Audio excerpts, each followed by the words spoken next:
সম্মানিত মুআজ্জাজ মুহতারাম, আমার হাতে যে কিতাবটি আপনারা দেখতে পাচ্ছেন, আপনারা যদি মুসলমান ঘরের সন্তান হয়ে থাকেন, আল্লাহ এবং রাসূলের প্রতি সত্যি যদি আপনাদের ভালোবাসা অন্তরে থেকে থাকে, জবানের আওয়াজকে কৃপণতা বোধ করবেন না, চিল্লায় বলতে হবে এই কিতাবটার নাম কি? কোরআন আছে যেখানে, কোরআন নাই যেখানে। আমি বলতে চাই ভাই, আমরা জাস্ট মাহফিল, মসজিদ, মাদ্রাসায় এই আল্লাহর কোরআন রাখতে চাই না। আমরা চাই ২৬ সালের পার্লামেন্ট চলবে আল্লাহর কোরআনের সংবিধান দিয়ে। কথা বলেন ঠিক কিনা? আপনি যদি দেশে শান্তি প্রতিষ্ঠা করতে চান, আপনি যদি ইসলামিক দৃষ্টিতে দেশকে কায়েম করতে চান, এই আল্লাহর কোরআন ছাড়া সেকেন্ড কোনো অল্টারনেটিভ আর বই হতে পারে না। চিল্লায় বলেন ঠিক কিনা? গণতন্ত্র আর গণমন্ত্র দিয়ে আপনি কি শান্তি প্রতিষ্ঠা করবেন? এটা আপনার আমার সাথে সামনে প্রমাণ। কথা বলেন ঠিক কিনা?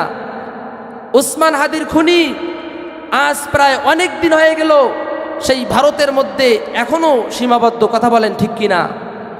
আমার প্রশ্ন হলো ভাই, বঙ্গবন্ধুর খুনিকে যদি ভারত থেকে ধরিয়ে নিয়ে এসে তার গলায় ফাঁসির রায় পাশ করা যায় মুসলমান, তাহলে ওসমান হাদির খুনিকে ভারত থেকে ধরিয়ে নিয়ে এসে বাইতুল মুকাররমের সামনে দাঁড় করিয়ে ওর মাথায় গুলি করার হত্যা রায় পাশ করা যায় না কেন রংপুরের মুসলমান? কথা বলেন আমার ভাইরা। এই আল্লাহর কোরআনটা মানুন, আল্লাহর কোরআনটা বুঝুন, এই আল্লাহর কোরআনটা দিয়ে দেশ চালান, দেখবেন প্রত্যেকটার বিচার ইনসাফ ভিত্তিক হবে। কথা বলেন ঠিক কিনা? আমরা আমাদের লাইফের সব থেকে একটা বড় ভুল কোথায় জানেন? আমরা এই আল্লাহর দেওয়া কিতাবটাকে জাস্ট একটা গ্রন্থ মনে করি। কি মনে করি? গ্রন্থ মনে করি।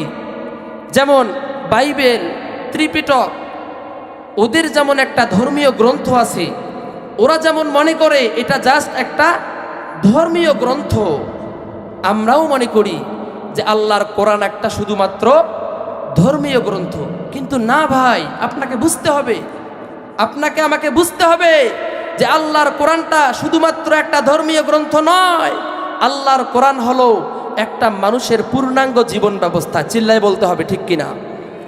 এ দুনিয়ার মুসলমান, এই আল্লাহর কোরআনটা হেলাই ধুলে আসেনি। যদি নামাজ, রোজা, হজ, যাকাত আর রোজা পালন করার জন্য যদি আল্লাহর কোরআনটা আসতো মুসলমান, তাহলে তো এক পারা নাজিল হলেই হতো। কথা বলেন ঠিক কিনা? তাহলে তো 2 পারা নাজিল হলেই হতো। কিন্তু আল্লাহ তাআলা 30টা পারা নাজিল করলেন। কি আছে এর ভিতরে?